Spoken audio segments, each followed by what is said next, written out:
അപ്പം അത് ഒരിതിൽ തീർന്നില്ല, അതുകൊണ്ടാണ് രണ്ടാമത്തെ ഇതായിട്ട് എടുക്കുന്നത്. ശ്ലോകമൊന്നും കൂടി വായിക്കാം.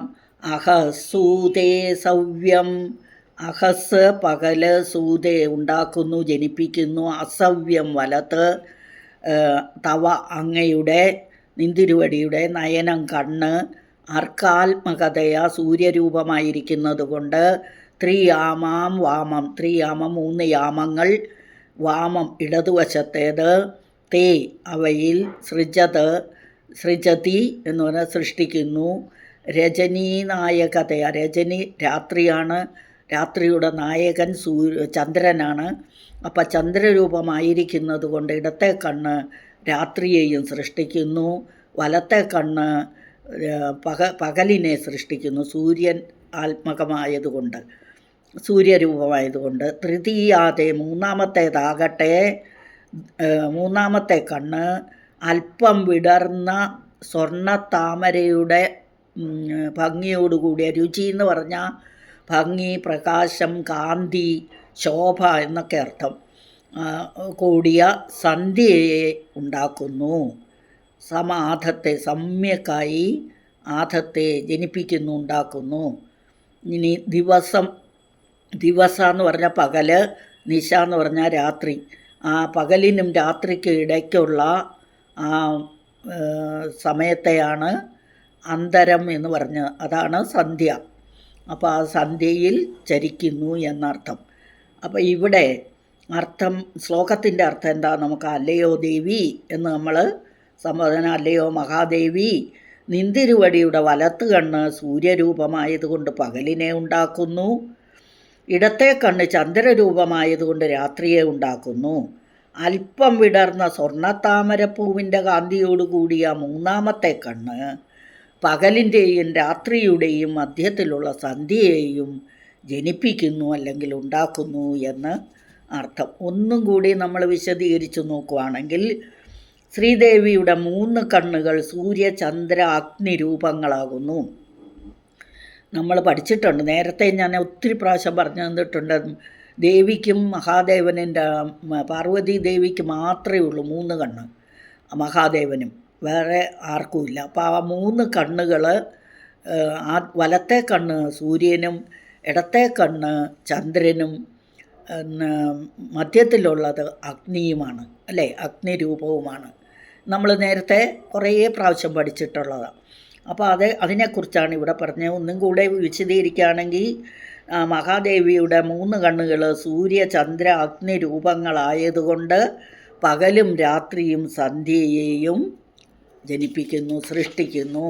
സന്ധ്യയും പകലും ഒക്കെ ഉണ്ടാകുന്നു.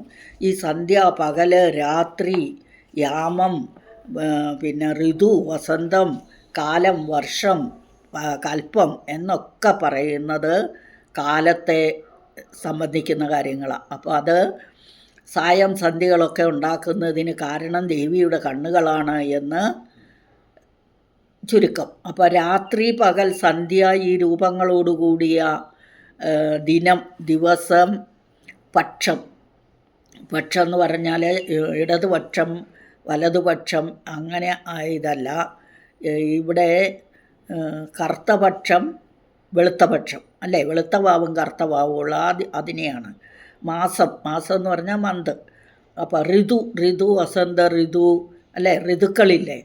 ആ ഋതുക്കളെക്കുറിച്ചാണ് പറയുന്നത്. അയനം എന്ന് പറഞ്ഞാൽ ദക്ഷിണായനം, ഉത്തരായനം തുടങ്ങിയ അയനങ്ങൾ. പിന്നെ വർഷം, യുഗം, കൽപ്പം, ഇതിനെല്ലാം സംബന്ധിച്ചതാണ് ഈ കാലം എന്ന് പറയുന്നത്. പക്ഷേ ഇവിടെ പറയുന്നത് ദേവി അതിനെല്ലാം കാരണം, ദേവി ആയതുകൊണ്ട്, ദേവിയുടെ ആ കണ്ണ് മാത്രമായതുകൊണ്ട് ഇവയൊന്നും ദേവിയെ ബാധിക്കുന്നില്ല. ഈ കാലമൊന്നും ദേവിയെ സംബന്ധിക്കുന്നതല്ല എന്ന് പറഞ്ഞാൽ, കണ്ണുകൾ ആണ് പകലും രാത്രിയും സന്ധ്യയും എല്ലാം. അപ്പം ഋതു, വസന്തം തുടങ്ങിയ വർഷം, യുഗം, കൽപ്പം മുതലായ കാലങ്ങൾക്കെല്ലാം കാരണം ദേവിയുടെ കണ്ണായതുകൊണ്ട് ദേവിയെ ഇതൊന്നും ലേശം പോലും സംബന്ധിക്കുന്നില്ല, ദേവിയെ ബാധിക്കുന്നില്ല എന്ന് അർത്ഥം, താല്പര്യം. അപ്പോൾ ഒന്നും കൂടി ശ്ലോകം വായിച്ചിട്ട് അർത്ഥം പറയാം. അഹസൂതേ അസവ്യം, ഇവിടെ വായിക്കുമ്പോൾ ഒരിക്കലും അസവ്യം എന്ന് വായിക്കാൻ പാടില്ല.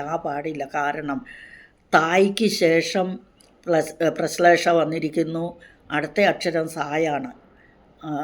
അതുകൊണ്ട് ആ എന്നതവിടെ അണ്ടർസ്റ്റുഡാണ്. പക്ഷെ വായിക്കുമ്പോൾ അസവ്യം എന്ന് പറയണ്ട, അത് നമ്മൾ മനസ്സിലാക്കിയിരിക്കണം. കാരണം സവ്യം എന്ന് പറഞ്ഞാൽ ഇടതാണെന്ന് നമ്മൾ കഴിഞ്ഞ ശ്ലോകത്തിലും പഠിച്ചതാണ്. അങ്ങനെയാണെങ്കിൽ അതിൻ്റെ ഓപ്പോസിറ്റല്ലേ അസവ്യം, അതാണ്.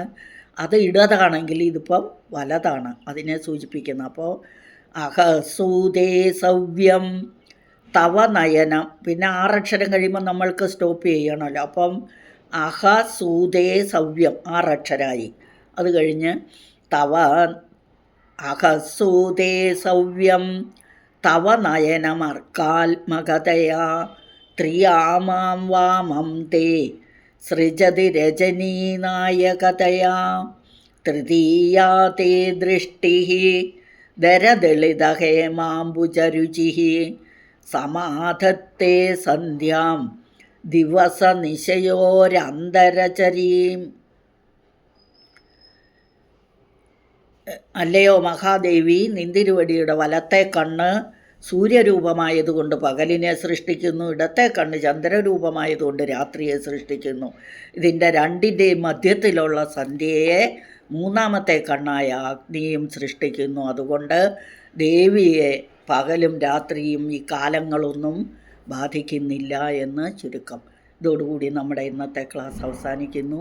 ഹരിയും സകലം ശ്രീദേവ്യാർപ്പണമസ്തു. അപരാധ സഹസ്രാണി ക്രിയന്തേ